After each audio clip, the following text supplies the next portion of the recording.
of the Nelson Mandela Foundation. Today marks the 26th anniversary of Madiba's 100th day in the office as President of South Africa. All of you who remember this, you'll remember the amount of hope that we all had, that we were carrying hope that tomorrow will be better than today. Back then, he emphasized that leaders must earn public trust, that they can deliver basic services free of corruption and selfless in their conduct.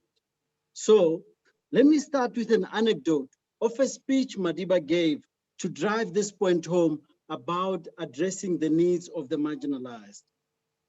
And I quote him extensively when he says, on the 9th of May, I was in New York and I met one of the most powerful businessmen in the world who has supported us in the past and built a school and a clinic. And when I formed the Nelson Mandela Foundation, he invited me and my wife to his place in the United States of America. He then gave my wife $5 million and gave me 10 million. And his partner gave my wife 7.5 million and gave me 7.5 million too for charity work in South Africa. Now, I said to him, I want you to build 45 schools in the countryside in South Africa, because there are vast areas in the countryside where there's no schools, where there's no clinics. He said, no, I concentrate on clinics in your country, on building clinics in your country. And we had an argument. I said, no, clinics are all right. But in the countryside, the situation and the thinking of the people is that the sangomas are more reliable than clinics, these modern clinics, he says. We therefore want an educated core of our people who are going to campaign in the countryside to say that these clinics are much more better than sangomas. So that's why I want you to build 45 schools. We couldn't resolve the argument. So he said, no, I'm prepared to respond, but only in the field of health. Well, I said, let me go back and consult with my people back home. I came back home and I consulted with the Minister of Education, Professor Kara Asma. He overruled both of us. And he said, no, there are many schools throughout the country without water, without sewage, where the school children have to go to the field to relieve themselves. They have nothing to clean themselves. They use grass, and then their fingers are soiled, with soiled hands, without washing because there's no water. They go and handle food, bread, sandwiches, etc. And then Professor Asmal said, what we want is the installation of water in the schools. And it's going to cost a lot of money, he said. Well, I have written to the businessman to say, this is what the man who knows this field says. Let's do everything to prevent cholera, he said. This speech was made 18 years ago. Sadly, this reality continues to haunt many rural communities in South Africa today. For the Nelson Mandela Foundation, it is the continuation of the public deliberation initiated by the United Nations Secretary General, Mr. Antonio Guterres, at the 18th Nelson Mandela Annual Lecture in July. He named the global challenge facing us, all of us, with great clarity and offers us a number of critical lines of inquiry. It is in this spirit that we're pursuing them, that we have been in conversation with the World Health Organization and have co-created today's event. For us, it is in a singular privilege, it has been a singular privilege to have Dr. Tedros Ghebreyesus and Dr. Moeti with us today. Their leadership on international stage in the time of COVID-19 has been reassuring and has made us proud. Thank you also to Professor Rees for agreeing to be part of the conversation. Your wise counsel, rather, on radio about health matters here in South Africa, week after week, has been a dependable resource for many. Friends, you don't need me to say how devastating COVID-19 has been. And we still have no idea what its long impact in the world is going to be. As Arundhati Roy has argued, not only has the virus entered human bodies and amplified existing vulnerability, it has also entered society and amplified multiple intersecting structural inequalities.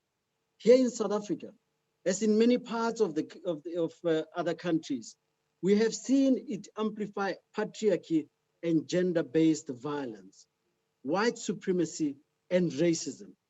COVID-19 has laid bare the structures which condemn millions of people in Africa to lives of what Frantz Fanon called many years ago, wretchedness. Too many yearn in vain for the experience of freedom. Too many are discarded and can barely survive. Too many know that their lives don't matter to those who hold power. Need I name what is going on in Zimbabwe today? Right now, a good friend of mine is applying for bail, Hopewell, and I wish that the justice system looks at a good person who's calling out corruption and saying, enough is enough. May the justice system at least deliver the good for the people of Zimbabwe. It is clear that it has never been like it has never been before, that what French economist and former Nelson Mandela annual lecturer Thomas Piketty calls the global inequality regime is unsustainable. While elites around the world have sought to normalize it, we must insist that it is not normal. And we must demand that it is the time is now for a new normal to be fashioned. COVID-19 presents a global crisis unprecedented in recent times. But at a time like this, it brings with it opportunity to begin the work of refashioning. The virus colliding with the killing of George Floyd has provoked a momentous global recalling of too many deaths and a demanding that structures of racism be dismantled once and for all. What an opportunity for the nations of the world. What an opportunity for us. This is not the work which can be accomplished overnight. And Dr. Tedros, you continue to remind us of that. And it is not work which can be done successfully without international cooperation. As Piketty argues in his new book, Capital and Ideology, dismantling the inequality regime is something that we need to do as a transnational justice and move towards what he calls global federalism. The various forms of nationalist and identitarian retreat, which we see gathering pace across the world, will undermine fundamentally attempts to agree on a new social contract and to build a new world order. It is institutions and structures and networks like the World Health Organization, which will be vital to success with such an endeavor, which is why we have worked closely with them in crafting today's conversation. Thank you again, everyone, for joining us today. We are sure you will not be disappointed. I'd like to now hand over to our facilitator, Umunyana.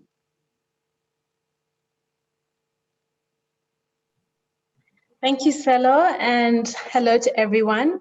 Thank you for joining us this afternoon. My name is Umunyana Rujeje. I'm the Executive Director of Section 27, which is a human rights organization working on access to healthcare and basic education. I'd like to thank the Nelson Mandela Foundation for convening us today to discuss a very important conversation. And we have with us a wonderful panel, and I would like to introduce them to you. But first, the topic. The topic today is governance and social contract within a changing international context, making universal healthcare universal. So the context, of course, is COVID-19, the global pandemic that we're in the midst of. But it's also the state of inequality in countries around the world, rich and poor. From a socioeconomic point of view, COVID has disproportionately affected Black and Brown people, women, and the poor, and other marginalized sectors of our society. In South Africa, research shows that 2/3 of the people who lost employment in the first few months of the lockdown in South Africa were women. Women also have the disproportionate burden of childcare and elderly care. Women are often disproportionately represented in the informal sector and those with precarious work. We of course know about the persistent pay gap that means that women's work is undervalued compared to men. We are also experiencing in the world unprecedented levels of poverty. That is part of the context. The recent Oxfam report, The Hunger Virus, How COVID is Fueling Hunger in a Hungry World, illustrates the devastating impact of COVID-19, which has served to deepen the hunger crisis around the world. That report says that by the end of the year, 12,000 people per day could die from hunger linked to COVID-19, potentially more than the disease itself. This is the context in which we are discussing universal health coverage.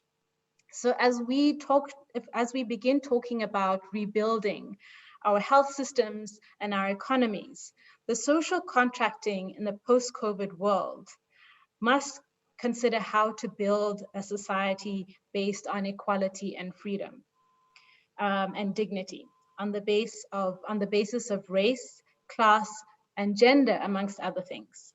We must learn lessons from COVID-19 and from this moment. And we must begin to seriously move the needle on poverty and inequality. And with that, I would like to introduce our panelists. First, we have Dr. Tedros, who, as you all know, is the Director General of the World Health Organization. We also have with us Dr. Mweti, who is also from the WHO, and she is the Regional Director for Africa and is the first woman to occupy this role.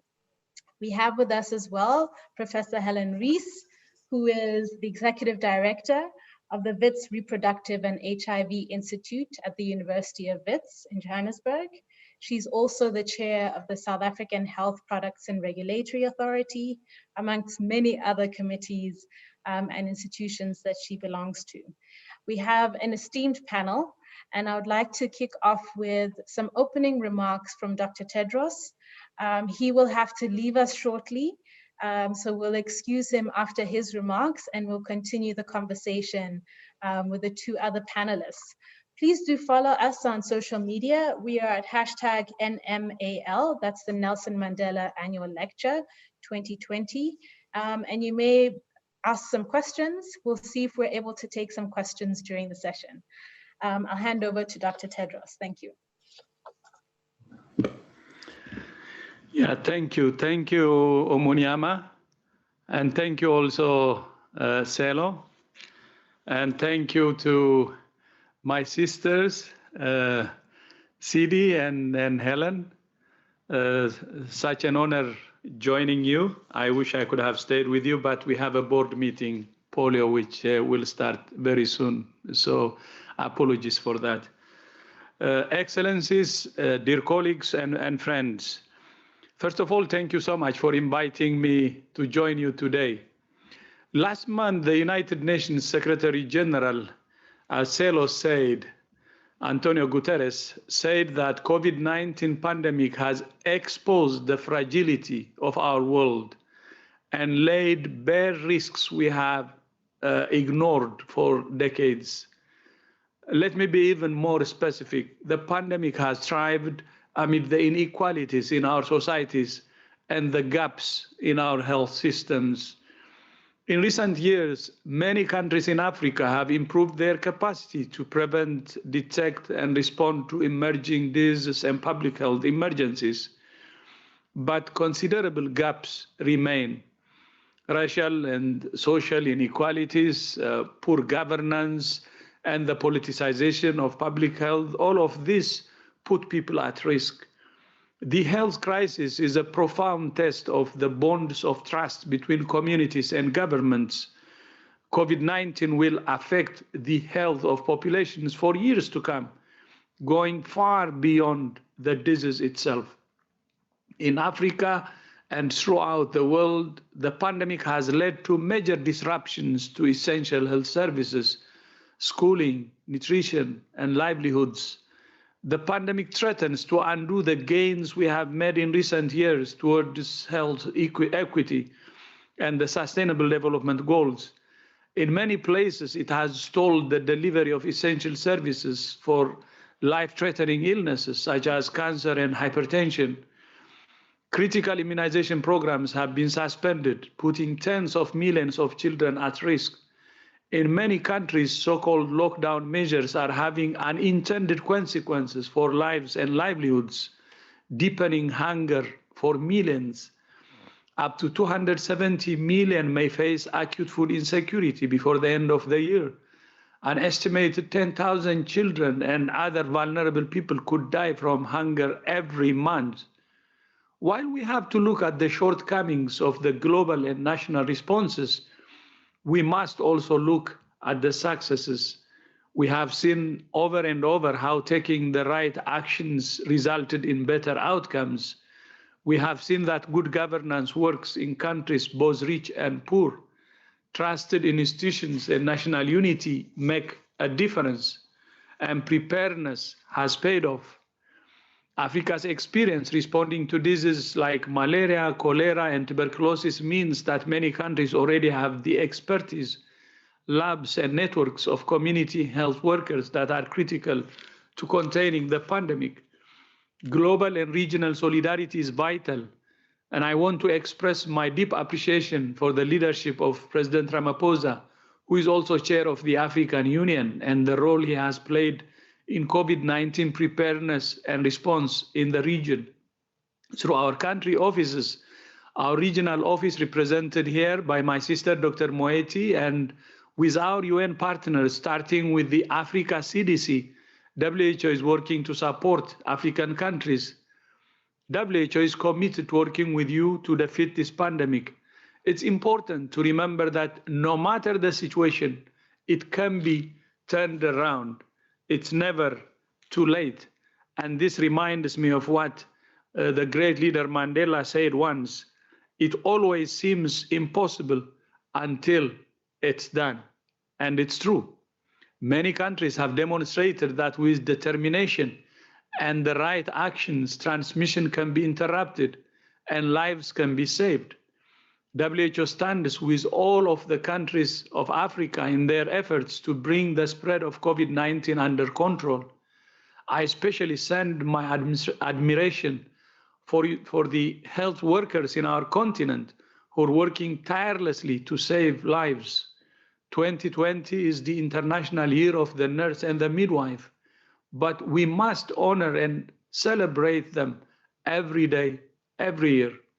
To my friends in South Africa, I'm glad to say that our long-standing cooperation on a range of issues, from HIV to maternal health to universal health coverage, gives us a firm grounding for this latest challenge and cooperation.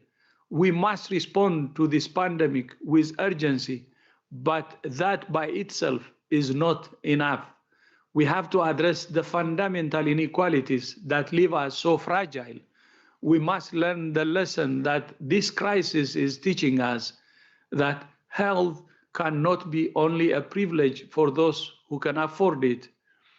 In the words of Nelson Mandela again, health cannot be a question of income.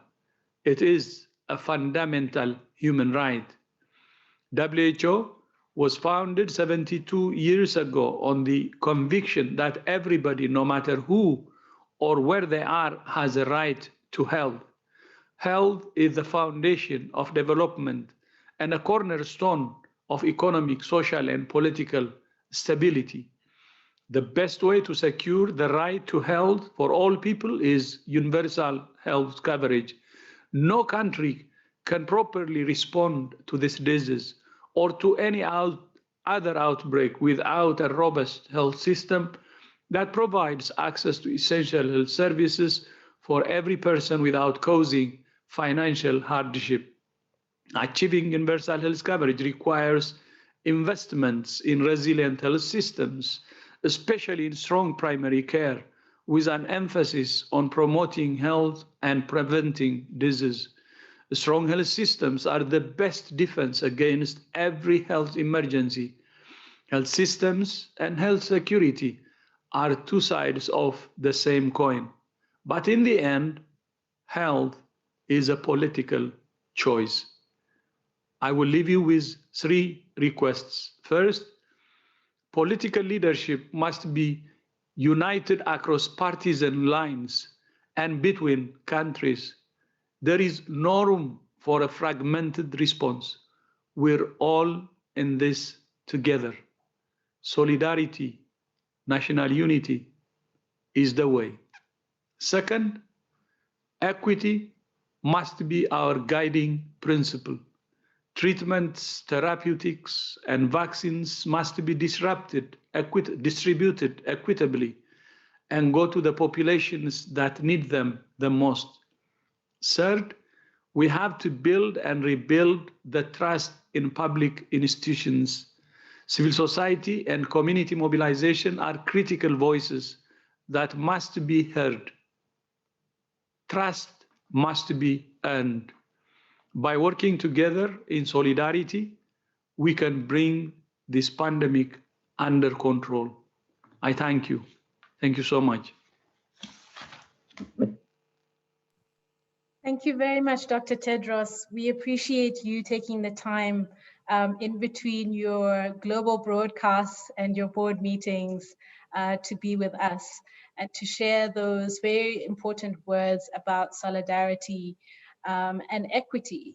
And it's really important for us to have this discussion and start to plan around a post-COVID world that is based in human rights and that is inclusive. So thank you, Dr. Tedros. We'll excuse you for now. Thank you. Thank you very much. Thank you. So let's kick off with Dr. Mweti. And Dr. Mweti, the DG has spoken eloquently about global solidarity. And my question is, how do we make a better case for international solidarity and the importance of the WHO? The WHO has seen some attacks against it from countries like the United States. And you know, a lot of other countries have come forward to say how important the WHO is. What can we do better to achieve international solidarity? Okay, that's a very important, of course, very current question. I think that in general, I mean, WHO is an example of a multilateral organization where all countries are represented. All countries come together to discuss the health problems of the world, although they vary from one country to the next, and to decide collectively how to address them and to work together within those principles that have been very well established in the constitution of WHO and that have emerged in various strategies and policies of WHO over the decades about the importance of equality, equity, fairness, and bringing together people with very different socioeconomic status in the world, and ensuring that, you know, a person, a woman, let's say a woman, a little girl in the farthest village, in the poorest African country, has the same right as somebody living in an urban city in one of the richest countries. So how to come together and agree and work jointly in order to have a fair system for health of everybody in the world. And I think today this is more important than ever because, in fact, nothing has demonstrated better than the COVID-19 pandemic how joined up the world is, how the fact that an illness can affect one corner of the world, it means that it can spread to everywhere in the world. So one of the things that we need to keep emphasizing is our collective vulnerability, and therefore the need for collective action in ensuring that each and every one of us, wherever they happen to be on the globe, have a fair chance to have access to health care, not only care in terms of treatment, but very importantly, prevention of disease, even if they are able to pay for it very differently. So WHO has promoted this principle and the strategy of universal health coverage, and we really do mean universal, not simply within countries, but between countries as well, meaning there is a lot of emphasis, and needs to be more and more emphasis on sharing, for example, global public goods that work to the good of everybody in the world. So these are things like vaccines. These are some of the products of investment in research, which provide different tools that should be available to people, whether they can pay for them or not worldwide. So what I think is also important is the dynamics at the global level in decision-making in some of these bodies. We have observed in WHO over the decades how the financing of WHO has evolved and has changed, and has in a sense meant that those of our member states who also can be able to be donors of WHO have kind of shifted their way of funding WHO from a kind of pooling of resources. In the past, everybody used to pay, so the bulk of the money WHO had, about 80% of the budget, used to be so-called assessed contributions. So every country would pay according to its ability to pay into a common pot, and that then make decisions together about how to prioritize. Progressively over the ages, the WHO budget has shifted to the opposite, meaning the assessed contributions where we pay in this way have become a minority of the funding of WHO, and more we have so-called funding where the donors decide what it is that they would like to fund. So it's very much specified funding. I would like to fund maternal health. No, I would like to fund something else, which means then that the space for collective decision-making is narrowed, and those that are less able to pay are less able to have a say on the voluntary contributions, which now constitute 80% of WHO's budget. And there is a kind of distortion resulting from this way of funding in the weight of countries in decision-making in WHO. So we think in WHO, part of the way in which we can have this equity is to reorganize the financing, make more of the funding flexible and able to be decided upon by the whole world. It also means that going beyond that, we need to have a multilateral system of decision-making about health in which communities can also participate. So not only the governments, communities can participate through their organizations, and forums are established where people's voice actually does make a difference. And where, and I can just say from my personal observation, when we talk about civil society, we need to make sure that civil society groups from wealthy countries also ensure that people from poor countries have a voice. Because my observation is that they very often represent the people. And then I always have to ask the question, do you really represent the views of these people? Are you in contact with them sufficiently to sit in a meeting in Geneva and be representing their views? We need to make sure that this also happens. The private sector is playing an increasingly important role in global health, in informing decision-making in global health. And we need to make sure that their way of contributing also takes into account the public goods, recognizes their profit-making motive if they are profit-making organizations. We do have non-profits from the private sector who also play an important role, but that we collectively respect that principle of equity because it works for all of us. If there are gaps in a poor country, those diseases will sure arrive in the richest countries, and therefore our common vulnerability should determine how we work together on equity. Sorry for that long response, but that is basically what I feel about this. Thank you. I think it's really interesting what you said. And my follow-up question is, does the private sector play a disproportionate role in these decision-making bodies? Because they obviously do have a commercial background, and they're there for profits. So if you have pharmaceutical companies sitting in these forums making decisions about allocation of resources and vaccines when they become available, do they not then have too much influence? And how do you ensure that there's a balance? And same thing on the other hand with civil society. How do you open up those spaces to African civil society organizations so that they don't have to be represented by Northern organizations? Yeah.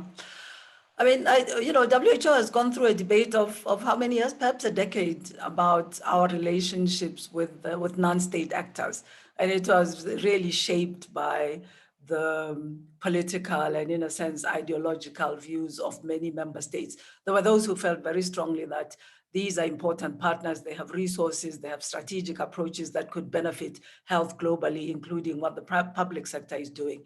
And then there were others who felt very much the need to, because this was WHO, to protect the norm-setting role of WHO from undue influence of some who might have a profit-related motive in influencing policy in certain directions. It took a decade of argument in WHO. We finally arrived at a place where we acknowledge and recognize the contribution of the private sector, and then we have put in place some safeguards against the undue influence driven by profit motives of those public sector organizations that are directly involved in health, for example. So I think there is a constant calibration, and there are those who are very much interested in overseeing the safeguarding of the role of WHO. It's something that we need to be seeking to balance all the time. There is no doubt that the private sector has an important role to play. There is no doubt that sometimes through lobbies that gain a voice through member states in WHO discussions, the private sector might have an influence that might be an undue influence. I think it's just up to all of us to make sure that we guard against this. WHO has certain rules about direct collaboration between the Secretariat and certain types of the private sector where we feel, well, we can't work with organizations that are involved in the tobacco industry, for example. That's official. And then we need to see which others might then represent a danger. And then we need to really look very carefully at the role of the pharmaceutical companies that can make such a huge contribution to global health. But those safeguards are important to keep in place. And then as far as civil society is concerned, having worked with civil society when I worked a lot in HIV/AIDS and also dealing with them in relations with WHO in the African region, I'm dead keen to really make sure, and I ask our civil society, the global civil society organizations, when they speak on behalf of African organizations, so are you really linked to people? And it's up to us in Africa, I do think, to work on mobilizing and supporting civil society and community voices in our region and ensuring that they come to the table at the global level as well, directly, so that their voices are directly contributing to what's decided. Thank you so much, Dr. Mweti.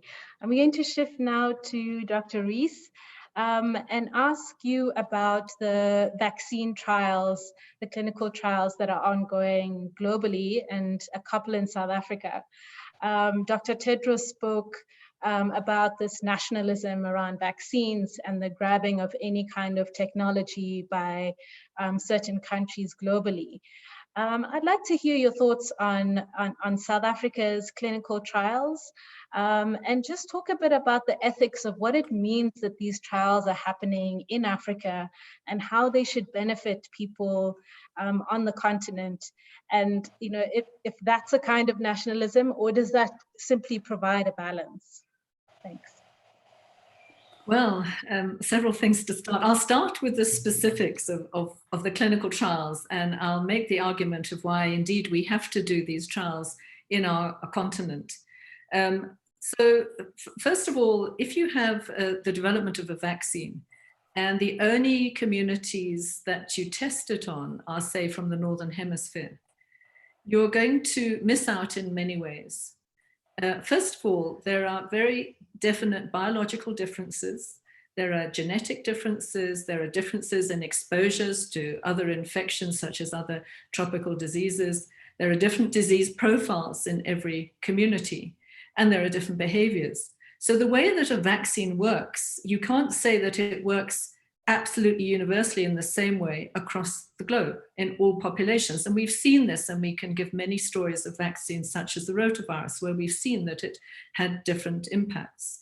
So the first thing is we need that data from our own populations in this region so that we really understand the safety and the efficacy of any vaccine in that setting. That's point number one. Point number two is that I think that if we are, as a continent, we have a right to be able to give in an altruistic manner towards scientific and social good globally. So we have a right to be able to put up our hands and say, we want to contribute to solving this pandemic. We want to participate in clinical trials that are properly monitored, that are stringent and ethical. We want to do this because this can be part of our contribution. The third thing is that you could make the argument that if you do a clinical trial in your own setting, and therefore you have people who are being altruistic and giving, then the principle of reciprocity that we have to give back starts to apply. And if no African countries are given that opportunity, it's very easy to say, there's no need for reciprocity. We don't have to give back to those communities because we'll give to the Northern Hemisphere communities who have participated in trials. So if we look at all of the basic principles of ethics, then the more we contribute in an ethical framework, the more the balance goes towards saying, then we would deserve to have access. So I think from a clinical trial perspective, those are some of the reasons that we would want to do a clinical trial. In addition, and I think this is really to the credit of the continent and its scientists, and actually, sadly, and Chidi was saying that she's worked on HIV for many years. Sadly, it's partly to do with the fact that we have HIV and malaria and TB, but we do have excellent clinical trial sites and excellent scientists who are able to do large-scale vaccine trials to the highest possible standard.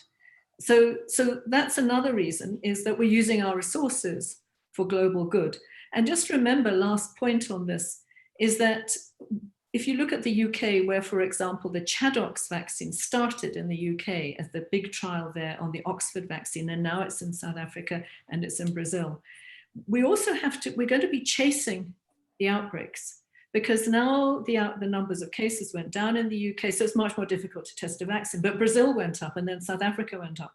So also, unless we have global coverage, we're not going to be in the right place at the right time to actually test a vaccine, because sad to say, you have to have cases to be able to show effectiveness. I'll stop there. Thank you, Dr. Rees. And do you think that African institutions like the African CDC are funded adequately, are sufficiently strengthened within the various contexts in different countries? Are they able to actually increase this kind of capacity so that we can continue to do these kinds of trials, whether it's COVID-19 or HIV, and really make some headway? Well, I want to, before I answer specifically in the African CDC, I want to really agree with Chidi. I've sat in many committees, in many global committees, where I've repeatedly asked the question, where is the leadership from the global south? Because inevitably, the top scientists, the bulk of research, everything inevitably is coming from the global north, and first-class people, really excellent people, excellent scientists, excellent clinicians, really good civil society people. But the problem is that the balances remain skewed. So one of the things in this setting and this context is that as a continent, we have to raise our voices. And I'll give you just one little example where we weren't able to raise our voice, and there were consequences for that. Fortunately, not as bad as they could have been. In 2009, we had the pandemic influenza occurred, and a vaccine was made. And I remember sitting on a very eminent committee at WHO in Geneva, and suddenly it dawned on me, there wasn't going to be any vaccine for the African region. Not a single country was going to get access, because all the vaccine had been purchased and bought by the rich countries. that they were going to protect and stockpile vaccine, and there was literally going to be nothing for the African region. As a result of that, WHO created a stockpile, but on that occasion, by the time we got vaccine into the continent, the pandemic had gone down. If we were going to have high mortality, fortunately we didn't, but we would have lost many people. So we've learned from that. But I think going back now to the CDC and the African Union, the role of President Ramaphosa, the role of the CDC, etc. One of the things we have to do for ourselves is to raise our own voices. So we can't sit on the edges and complain. We actually have to put our hands up and say, we're not complaining. We are on the one hand demanding, and we're making the argument in terms of global equity. We're making the argument in terms of global health, because this epidemiologically is a good thing to do. And we're making the argument because we have the capacity to contribute, and we want to contribute. And so I think that we now have to really raise our voices in a demand and a justified demand framework, not just demand for the sake of demand, but being able to make all the arguments we need to. And one of the things, and Dr. Tedros mentioned this, that we should just remember is that if you take a rich country, even if you had vaccine for everyone in that country, and you had nothing for our region, take a rich country, that vaccine is unlikely to be 100% effective. Say it's 60% effective. So immediately, you're not going to protect everybody. And you're not going to be able to give it necessarily to everybody, because perhaps it won't work in the elderly. Some vaccines don't. So immediately, you're not going to cover those people. And then you're going to have people who refuse to have the vaccine. You go down. So what you might end up with is a cascade that says, in fact, I've only protected half of my population. Half of my population is susceptible. African region, no vaccines. This virus will find every susceptible person on every continent. It'll keep coming back. So actually to say, I'm going to be nationalistic, I'm going to close my borders, I'm going to think of me, epidemiologically and from a global health makes no sense. We have to think of we in the context of a pandemic. Thank you so much, Dr. Rees. I'm going to come back to you if we have time on the anti-vaxxers and what we can do. Dr. Mweti, what is it that we can be doing around rebuilding our health systems? We're talking about building back better. That's how we talk in the UN. But how practically is that going to happen? Some countries are obviously taking out loans. The IMF loan in South Africa is a topic of discussion, and other countries will have taken those loans. But what else can we be doing? And what role does the WHO have, say, in pushing for debt relief and using other kinds of mechanisms to help countries rebuild their health systems and their economies? Thanks. Yes, thanks. Great question. I'll start with the health systems, first of all. I think one of the things that has to be recognized is that building a health system is a long-term project. It's not something that you can do overnight. It's not something that can happen in a few years. I think it requires persistence. It requires a very clear strategy with these principles that we've already talked about of equity. And then it also requires an approach that emphasizes efficiency in the use of the scarce resources that you have. So I think most African countries have figured out where we want to go. We want to make sure that an essential package of preventive and curative services is available for everyone, whatever is their economic status. We have designed and proposed financing strategies for many countries that work towards this principle. I think one of the things that we need to be working on more and more is making sure that the governments themselves do allocate a fair proportion of their domestic budget into this in a sustained way.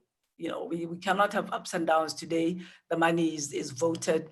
Very often in African countries, the money that's approved does not actually get disbursed. So we need to do this kind of basic, if you like, disciplined way of running a system. One of the other things that needs to happen, just even before the pandemic struck, is to reduce the fragmentation in the way in which we invest in health systems, part of which is driven from the international aid. I do think that African countries now need to be able to say, this is our strategy, this is our plan, this is the way it's going to make the money go furthest in terms of delivering improvements in healthcare for the majority of people. And we'd like you to invest in this way because we have seen in some countries how it works. So, you know, we have the famous examples of Rwanda and Ethiopia, some of the governments that have been able to insist on this principle and that have seen the resources go a longer way. And then we have to see with our own money, how can we make our system more efficient? We know in WHO, we've proven through assessing how systems function, that there are huge areas of inefficiency in our systems, including in the way that hospitals are run, for example. And with just a little more investment in management principles, we've seen how this can be improved. One of the other lesson we've learned yet again from the pandemic is that you need to invest in this before you get hit in the face by a pandemic. We've seen that repeatedly with the Ebola outbreaks in West Africa, with the many outbreaks that African countries suffer. That if we invest in what used to be a very unpopular topic at the international level for donors in health systems, which used to horrify people because it sounded like a kind of bottomless pit of you pour your money down there, it's paying salaries, it's paying for, you know, recurrent costs. I think we've learned the lesson of that. If you invest in that consistently, respecting these principles, looking very much at accountability, efficiency, it can actually build you a resilient health system where when you have the next outbreak, whether it's a pandemic or a severe Ebola outbreak, you are more resilient and therefore the shocks are reduced. I think what we're learning, so if I just give you an example, African countries, after the West Africa Ebola outbreak, African countries did external evaluations. Virtually all our countries evaluated their gaps as far as outbreaks are concerned, and then turned around and did not have financing, neither from domestic resources, which I think is highly regrettable, nor from the international funding, including some of the international partners who had urged strongly this evaluation. So I think if we just invest in so-called peacetime, it'll reap dividends from when we have problems. And then finally, we've learned different ways of doing business from this experience of the pandemic, which I think could make us very much more efficient. We've been pushed around innovation in the use of technology in incredible ways, not only for national systems, but for how countries can work together by some of the examples that I've seen, you know, groups like Econet with their connectivity and the tools that they're able to help countries to be able to use for contact tracing, for surveillance, not only for this pandemic, but also around whether people are able to access a basic package of health services using technology. This, I think, has taught us a lot. So the financing question, whether this should be grant money, whether it should be loan money, I'm not an expert in that. I would like to say that, again, we need global solidarity in the context where every single country has had its economy severely negatively affected by the pandemic. But again, we need to work with the international multilateral institutions to help those countries that are the most affected, the most vulnerable, that started off in the most vulnerable position to be able to recover.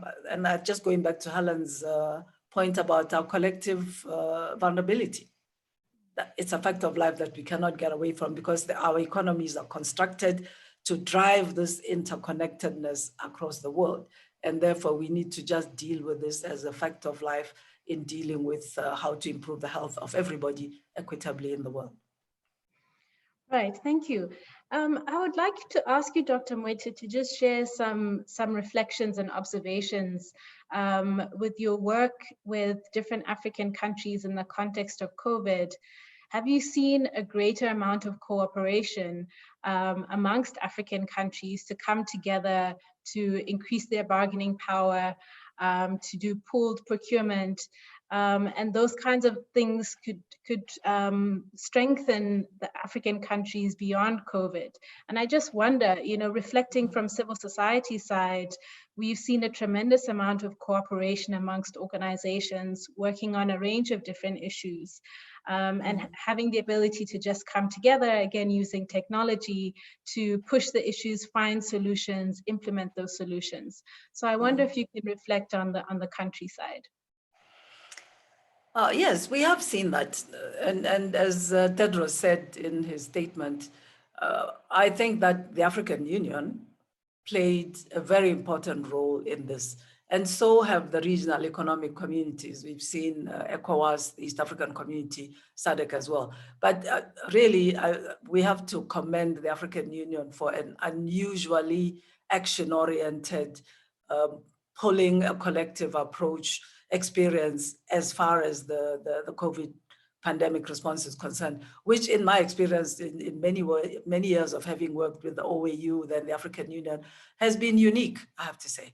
So there's been, of course, we think there were many factors coming into play, that there was an Africa CDC with leadership oriented in this way, and the presidency of President Ramaphosa, and a very pragmatic approach of, okay, let's reach out to the African private sector, African philanthropists who have connections, and then let's create this collective platform. So we have seen this coming together of African countries. I mean, I've seen in some cases countries lending others some of the supplies that they were not able to get. One of the biggest problems we've had has been access to testing kits and supplies. And when speaking to countries, they've been prepared to, okay, we've got a little bit of extra for the time being, prepared to support a neighboring country. One of the most challenging aspects of this pandemic, on the other side, has been the kind of managing the cross-border risk from one country to the next.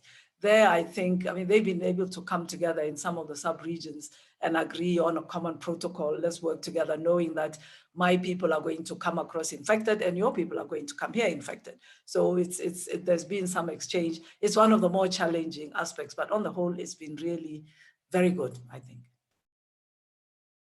Thank you so much. Yeah, that's great to hear. And I feel that this is a moment in which governments and civil society can work much better together and strengthen those relationships. Dr. Rees, I'm going to come back to you and ask you with your experience as the chair of the South African Health Products Regulatory Authority, whether you think there have been any lessons learned about nations changing their laws or frameworks around medicines, regulation, medical devices, etc. Do you have any views on the kinds of needs that African countries in particular have, and whether those require reforms? It's a very good question. So drug regulatory authorities in virtually every country are governed by laws, as you say, laws and regulations and guidelines. And the drug regulation it's a conservative discipline of necessity. But what we've learned is that we have to be what I would describe as flexibly conservative. You can't just say it's this way and it can only be this way. What you have to say is this way is optimal, but we understand under these circumstances we're going to have to take all of this into account.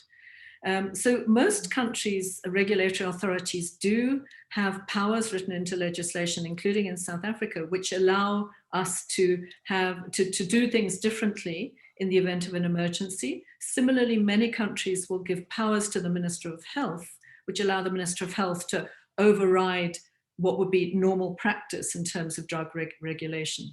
The important thing for people to understand about drug regulation is it's not just medicines, as you said, it's medical devices. In this case, SAPRA has been looking at ventilators and respirators and laboratory tests and many other things that people wouldn't necessarily associate with a drug regulatory authority, but that nowadays is part of the breadth of what a drug regulator looks at. And always the sort of mantra for drug regulation is safety comes first, safety, quality, and efficacy. So even as we push to get vaccines or we push to get better therapeutics or preventive drugs, we are trying to compress the timeline, but it cannot be at the cost of those three issues, safety, quality, and efficacy. So all regulators are now saying, how do we work together within this framework under a pandemic condition, which is an emergency, to ensure safety, quality, efficacy, ensure proper clinical trials that are done to a standard, and ensure that that data comes to us and is reviewed as quickly as possible to allow us to get, for example, a vaccine out. Right, and in your experience, are the regulators sharing that information freely? Is there transparency between countries and nationally so that there can be kind of accountability at the national level?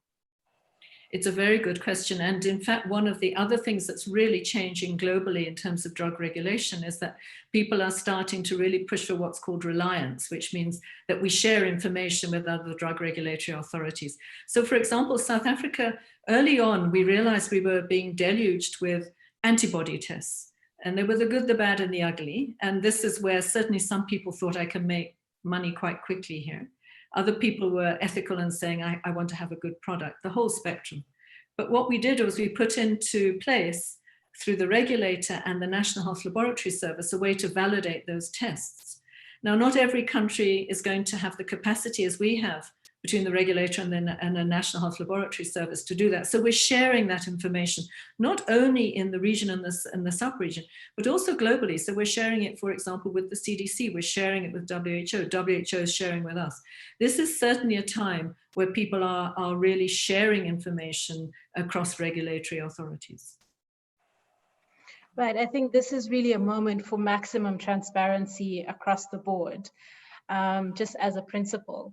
I'm going to ask Helen about the anti-vaxxers, and then I'm going to come back to Dr. Mweti for any concluding remarks.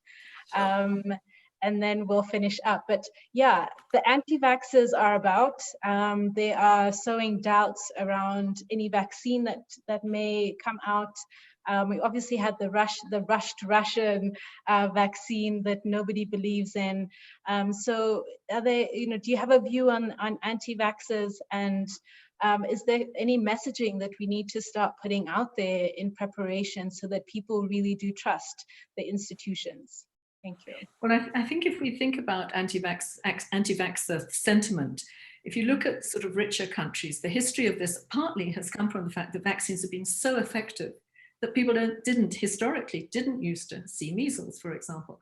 And then people would become what many people would call free riders. They'll say, I don't need to vaccinate my child because let those other people do it. I don't see measles, I don't need to do it. And then you have we've had across the world and in rich countries and in poor countries, measles outbreaks all the time. So one of the things is the success of a vaccine has said to some logical people, I don't see this disease, I don't need to do it, but it comes at a massive risk of building up outbreaks. So that's problem number one.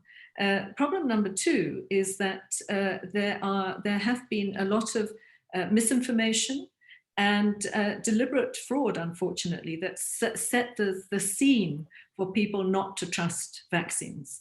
A long time ago, we had measles, mumps, rubella, that a very famous article was published in the Lancet saying it was an association with autism. It was a fabrication, it had to be withdrawn, the person was disgraced, but it did enormous amounts of damage. As a result, in the UK, all of their immunization rates went down and they had huge outbreaks. So misinformation is the second one that we're worried about.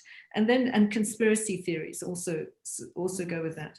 The other thing, and this is what you've referred to with the Russian, this is, it's easy to stoke these feelings, is people need to feel sure that even as we push to get a vaccine rapidly, that it's going to be safe. So safety is absolutely critical. And that's why I think people are concerned. If you rush any one of these candidate vaccines and you do it and you miss out critical steps and you then end up with something that is shown then not to be safe, it will do enormous damage. So in terms of anti-vaxxers, this is it's viral, it's going around the world. And one of the most important things, and this is a great time to do it because everyone's calling for a vaccine desperately, actually to say, we can show you the many millions of children's lives over many decades whose lives have been saved, and particularly poor children, but rich children too. Across the globe, we can show you the value of vaccines. We now want a vaccine. And if we do it properly, vaccines are going to be absolutely one of the most critical pillars for preventing this pandemic and stopping this pandemic.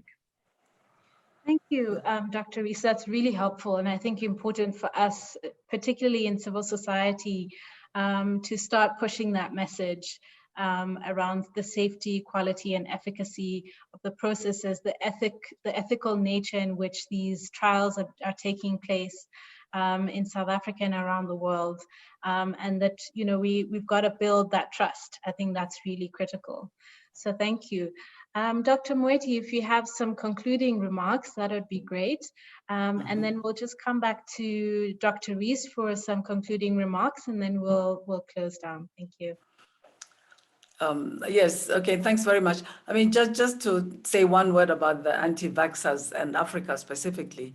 As you know, there's been a lot of discussion about Africans being used as guinea pigs for producing vaccines that they will not have access to, and all the stuff about vaccinating our young women, whatever this is going to be. So I think if there's one message I could plead with you as civil society to support in disseminating, it is this. It is to dispel this idea and to really turn this around, the importance of our joining in this work on vaccines so that we can have a claim to this tool that the whole world is waiting for so eagerly. So people should understand, rich countries are spending hundreds of millions of dollars reserving supplies of vaccine in advance before they even get finally discovered.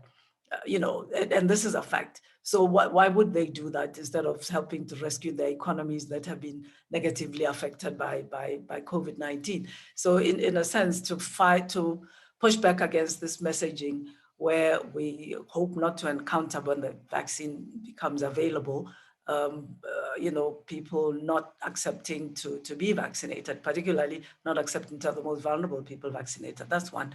And then, I mean, just to end, again, back on the issue of equity as far as it pertains to access to the various tools, and to make a plea. There's been a lot of work done at the global level among the kind of in a multilateral platform coordinated by WHO, by Gavi, with a strong participation of countries both from the North and the South, and academic institutions, those who are working on discovering these tools.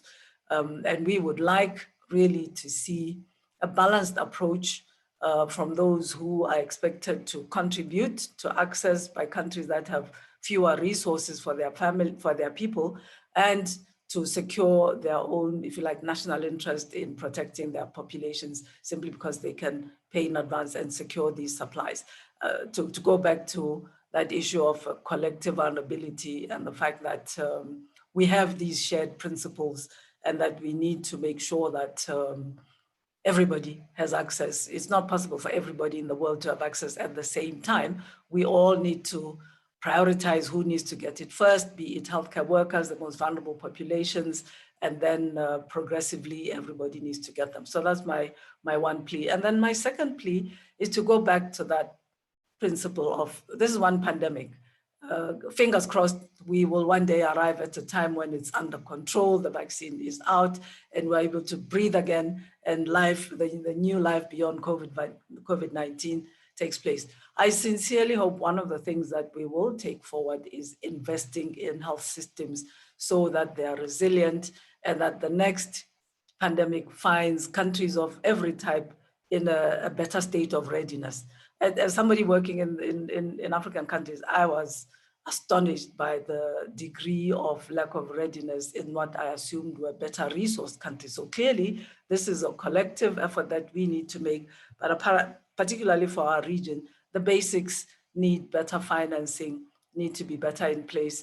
And I'd like to plead with people, because first of all, and since you're from a civil society organization, Umunyama, we need to have people demanding basic healthcare and better investment in health in that social compact with their governments done in an equitable way.